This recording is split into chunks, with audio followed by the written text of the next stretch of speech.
from. And I've met people who act in a way that's not desirable, but they tell you that you shouldn't. So that's good. That's wisdom. That they know best that you shouldn't act that way because they acted that way for so long that led them to this circumstance that they're in.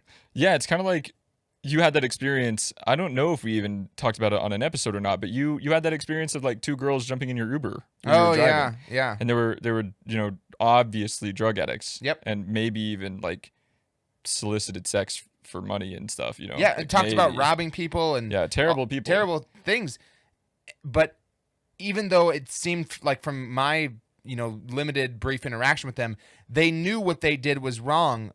But one of the girls said like, oh well, my life is so bad that I'm just going to keep doing it. I don't want to internalize it. I'd rather be high all the time. And that's such a huge topic of conversation. We should do another episode. Sure. But flag that. But I bet you if I asked that girl straight up, which I wouldn't have because I was working at the time, but and probably I wouldn't do it anyway. But if I would have asked her like, hey, do you like, what would you say to somebody who was younger in your shoes who was maybe going to try methamphetamine for the first time? I guarantee you that those people would tell them not to. Yeah, most of the time, yeah. Right?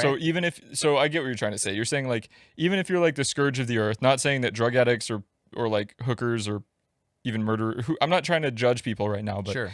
Even if you are claimed by consensus to be the scourge of the earth, yep. then you still have some level of knowledge and wisdom that you can give to people that is meaningful that other people should probably heed. I think sometimes they have more. Yeah.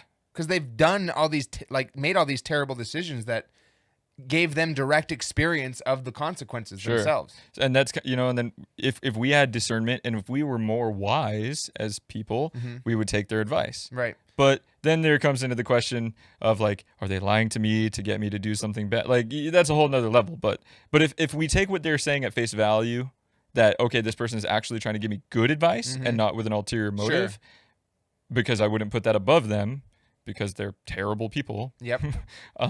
For whatever they're lower echelon. Yeah, and lower echelon. We're so high up, upper echelon. I'm not saying I'm the highest. Where's my cigar? Yeah. Where's my pipe? And actually, my slippers. I need my monocle. Yeah.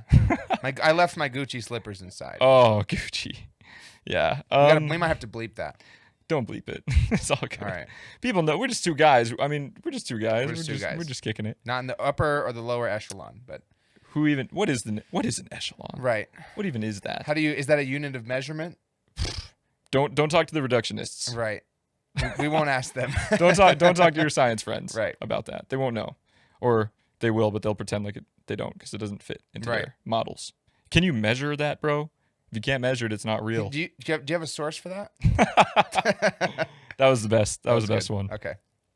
So back on track. What were we even saying? We were talking about people who have made bad decisions, and therefore they would probably be very likely to tell you that those decisions aren't right. So you should listen to those people. Yeah, you really should listen to those people. Truly, if they're honestly giving you good advice for good reasons. But I guess what I'm more getting at is like the cancel culture aspect of it, in which, maybe this guy makes this amazing comedy sketch and you're an aspiring comedian, or like he has his own TV show, like Rick and Morty, for instance.